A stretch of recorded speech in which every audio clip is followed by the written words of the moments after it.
संतों का काम समाज सुधार का है। समाज में जब कुरीतियां फैल जाती हैं,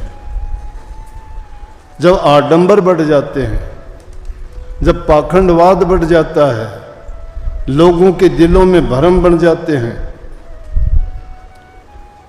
प्रभु भक्ति को छोड़ के लोग काल और माया के रचित जो प्रपंच उनमें फंस जाते हैं, तो संत उनसे निकाल के उन जीवों के हित और कल्याण के लिए प्रकट होते हैं।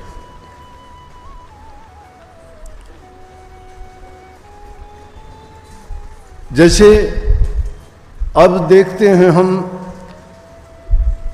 यहां तो आज मुझे देख के इस बात की बहुत खुशी है कि कितने नौजवान बच्चे जब भी यहाँ का सत्संग होता है, रूपावास का कहो, यहाँ भादरा का कहो या राजगढ़ का कहो, इसमें जो संगत आती है, लोगों का प्यार और श्रद्धा और उनका विश्वास जब देखता हूँ तो मुझे एक अलग ही प्रकार का आनंद प्राप्त होता है। नौजवान बच्चे देखता हूँ, छोटी छोटी बच्चियाँ हैं, कितना प्यार करती हैं। नौजवान बच्चे हैं। दूसरी काफ़ी जगह ऐसी हैं जो पंजाब का इलाका पाकिस्तान से लगता हुआ है। दुख के साथ कहना पड़ता है, नशे की प्रवृत्ति वहाँ से इतनी बढ़ती जा रही है, फैलती जा रही है कि अपने आप के ही थोड़ी दूरी पर, पता नहीं उन नशों का नाम भी याद नहीं है क्या क्या है, वो बर्बाद करने लग रही है हमारी आने वाली पीढ़ी को। जिनको उसकी लत पड़ जाती है, छूटती नहीं है।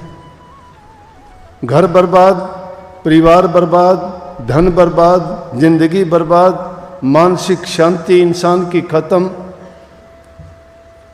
इंसान जिसको परमात्मा के बाद में दूसरा दर्जा दिया गया है, ऐसा रूप किसी भी जीव को नहीं है। 84 लाख योनि में जो शक्ति, जो विचार, जो विवेक, जो बुद्धि, जो ज्ञान इंसान रूपी प्राणी को जो दिया गया है, वो किसी में भी नहीं है। परंतु ऐसी चीजों में पड़ के जब ये जीवन को बर्बाद कर देते हैं, तो इनका ये इंसान का रूप धरना बेकार चला जाता है। ये मिला इसलिए नहीं था, मिला तो इसलिए था कि जो काल ने प्रपंच रचा 84 लाख योनि का, जिसमें जीव कैदी की तरह से बांध दिए लाके, और फिर माया ने ऐसे पाखंड रच दिए जिसके कारण ये निकलना इसके लिए मुश्किल हो गया। लेकिन संत जब आते हैं तो उन चीज़ों को पहले इंसान को इंसान बनाना सिखाते हैं, उसके बाद उसको सामाजिक और पारिवारिक रूप से सच्चा, ईमानदार, धार्मिक और भक्ति के रास्ते पे चलने के लायक बनाते हैं। बुराइयां सब छूटती चली जाती हैं, अच्छे गुण उसमें आते चले जाते हैं।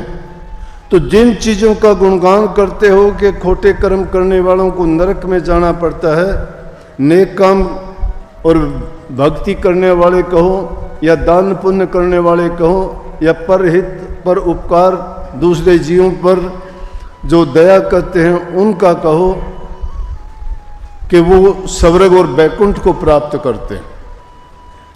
लेकिन वो चीज़ तो बाहर कहीं नहीं है। ये स्वर्ग और नरक तो आप यहीं देख लोगे।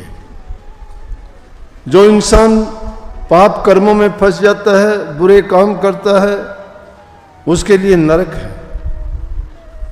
थोड़ा सा भी अगर ध्यान करके देखोगे, आज जितनी भी घटनाएं होती हैं उसका कारण नशा ही होता है, जो बुद्धि को खराब करता है। सड़क पे चलते हुए सुनते हैं, देखते हैं कि एक्सीडेंट हो गया बाइक सवार का, पोस्टमार्टम करवाया गया, देखा गया तो डॉक्टर ने लिख दिया कि नशा किए हुए था। क्यों? नशा कर लेते हैं, होश नहीं रहता। नादान उम्र के बच्चों को देखते हैं जिसकी उम्र अभी जवानी में प्रवेश नहीं किया है, किसी दूसरे आदमी को चाकू मार देता है, गोली मार देता है, वो या चोरी कर लेता है, मोटरसाइकिल कार उठा लेता है, और जब उससे पूछते हैं किस लिए ऐसा किया, कि मुझे नशे की लत थी, उसके पैसे नहीं मिलते थे और इसलिए मैंने वो करने के लिए ऐसा किया। उसमें भी नशा मिलता है। कोई बड़ी गाड़ी, ट्रक या बस का दुर्घटना, एक्सीडेंट होती है, कितने लोगों का नाश कर देते हैं। जब उनको भी ड्राइवरों को पूछा जाता है, जब उनकी मेडिकल किया जाता है, तो उनको भी पाया जाता है कि वो नशे में ही होते हैं, चाहे वो नशा कोई भी। ये नशा इस प्रकार से इंसानियत को बर्बाद करता है। ये एक बुराई है, छोटी सी बुराई, जो लगते हुए तो देर नहीं लगती, धीरे धीरे करके इंसान, क्योंकि देखते होगे कोई भी नशा अच्छा है ही नहीं। शराब पियोगे कड़वी है, सुल्फा गांजा पियोगे अच्छा नहीं, जब धुआं अंदर लेके जाते हो खांसी आती है, कफ हो जाता है, बलगम हो जाता है, सांस नहीं आता कई बार, लेकिन फिर भी उस गंदगी की ओर बढ़ते चले जाते हैं। उसकी दूसरी ओर अगर देखोगे, कितनी अच्छी अच्छी चीजें प्रकृति ने दी हैं, उनका सेवन नहीं करते, जिसके कारण इंसान स्वस्थ, सुंदर, निरोग, बुद्धिमान और दयावान, हर प्रकार से जिनको ग्रहण करके उसके विचार ख्यालात भी ऊंचे, सच्चे और अच्छे बनते हैं, उन चीज़ों का सेवन ना करके उन बुराई की ओर बढ़ता चला जाता है। तो स्वर्ग नरक देखने की जरूरत नहीं है। ऐसा आदमी जो बुराइयों में पड़ा हुआ है, उनकी शक्ल देखने से ही पता लग जाएगा।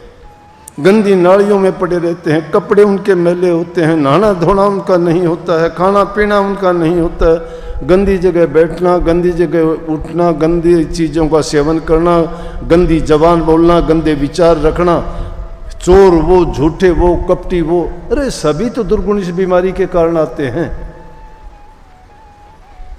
सबसे बड़ा और सबसे बड़ा पुण्य का काम क्या है कि अपने साथी, घर, परिवार में अगर ऐसे किसी इंसान को, किसी बच्चे को देखते हो, तो आप और सारी प्रभु की भक्ति बेशक ना करो, लेकिन उसको उस बुराई से जो निकाल देगा, मैं दावा करता हूँ, गारंटी करता हूँ, परमात्मा उसको उसकी बुराई छुटाने से ही बहुत कुछ परमात्मा दान कर देगा। उसको इतनी शांति, सुख देगा उसके बदले में कि वो निहाल हो जाएगा, मालो माल हो जाएगा। ये सबसे बड़ा पुण्य का कार्य है आज के युग में। नाम की ओर तो बहुत देर से चलना पड़ता है, क्योंकि इंसान उसके लिए पहले अपने आप को तैयार करता है। हम बिना बात की इच्छाएं पाल लेते हैं। इच्छा बहुत बुरी चीज है। कहने के लिए कह देते हैं काम बुरा है, क्रोध बुरा है, लोभ बुरा है, मोह बुरा है। मैं कहता हूं, अरे इच्छा बहुत बुरी है। अगर इच्छा तुमने कोई भी मन में बना ली है, वो तुम्हारी इच्छा पूरी नहीं होती है, क्रोध आएगा। क्रोध आने से आदमी सभी गलतियां करता है। अगर तुम्हारी इच्छा पूरी हो गई तो तुम्हारा लोभ बढ़ जाएगा, उस ओर चलते चले जाओगे। इसलिए बिना मतलब की इच्छाएं अपने मन में ना पालो। उस मालिक पे यकीन और विश्वास रखो कि जिसने तुम्हें पैदा किया है वो तुम्हारा लालन पालन भी करेगा। लेकिन तुम्हें जो स्वतंत्रता उसने दी है अच्छा जीवन जीने की, अच्छे काम करने की, वो किसी को मना नहीं करता है। परमात्मा ने छूट कर दी, करो कुछ भी करो, तुम्हारी मर्जी है, करिए। लेकिन परिणाम जब हो गए, जब परमात्मा को दोष नहीं देना। क्यों? परमात्मा ने तो आपको कहा नहीं कि ये बुरे काम हैं ना कर या इसको छोड़ दे।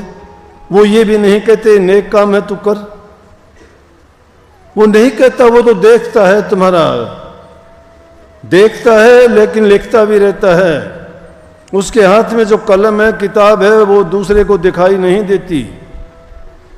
तुमने नजर भी थोड़ी उठाई तो भी उसने सब कुछ नोट कर लिया, सब कुछ लिख लिया है। उसकी तेज नजर है, लाखों आंख थक जाती हैं, लेकिन वो करोड़ों अरबों खरबों की दृष्टि है, सबको एक ही पल में देख लेता है। इंसान से तो बच जाएगा, उसकी नजरों से तो बचा लेगा, लेकिन जो लिखने वाला है उसकी नजर से नहीं बच सकता। इसलिए सबसे बड़ी और पहली जरूरत की बात है इंसान नेक काम करे, ये करनी है। करनी जो अच्छी नहीं करता है, ये करनी जब अच्छी करनी सीख जाओगे या करने लग जाओगे, तब कहीं आप भक्ति के लायक बनोगे उसके। ये बहुत बुरी दलदल है जिसमें से निकलना पहले जरूरी है, आगे की बात तो बाद में सोचनी पड़ेगी। अब तो युग संतों का है, जो मन में आया चलो के देखा देखी, हम भी चलते हैं गुरु के पास, नाम ले लें। नाम कोई पंसारी की दुकान की पुड़िया नहीं, लेकिन संत दया कर देते हैं, जैसे कही कि पड़ा रहे धनी के द्वार तेरी बनत बनत बन जाई। अरे सतगुरु के द्वार पे पढ़ने का मतलब ये है कि आदमी में भला बुरा वक्त आता है, मन हमेशा एक जैसा नहीं रहता, वक्त और परिस्थितियों के अनुसार बदलता रहता है।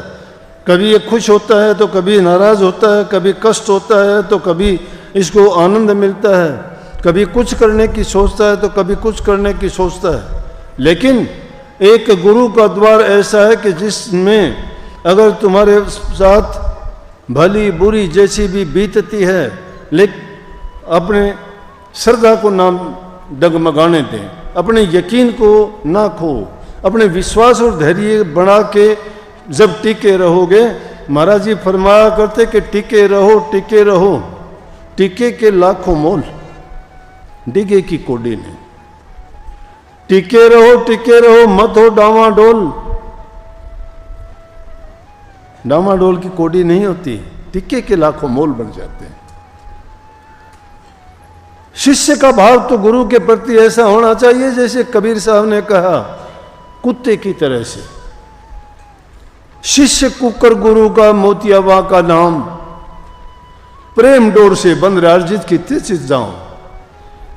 मतलब क्या है इसका कि गुरु जो तुम्हें पढ़ाता है, गुरु तुम्हें सिखाता है, गुरु जो उपदेश शिक्षा देता है, उसको अपने हृदय में रखिए। ये गुरु भक्ति है। जो गुरु भक्ति को नहीं समझ सकता, नहीं जानता, वो प्रेम भक्ति प्रभु भक्ति में कदम नहीं रख सकता। गुरु भक्ति, गुरु को अपनी पूजा कराने से मतलब नहीं है। क्या करना पूजा करा के? हम तो कहते हैं अहम भाव रखना ही नहीं किसी का भी, सबको समान मानते हैं। कीड़ी में भी वो जीव है, हस्ती में भी वो प्राणी है, वो भी वैसा ही प्राणी है जैसे हम हैं। सब में उस मालिक का ज़हूर है, सब में उसको देखो, सब में पाओगे। लेकिन दया भाव दिल में होना चाहिए, प्रेम होना चाहिए, यकीन और श्रद्धा होनी चाहिए।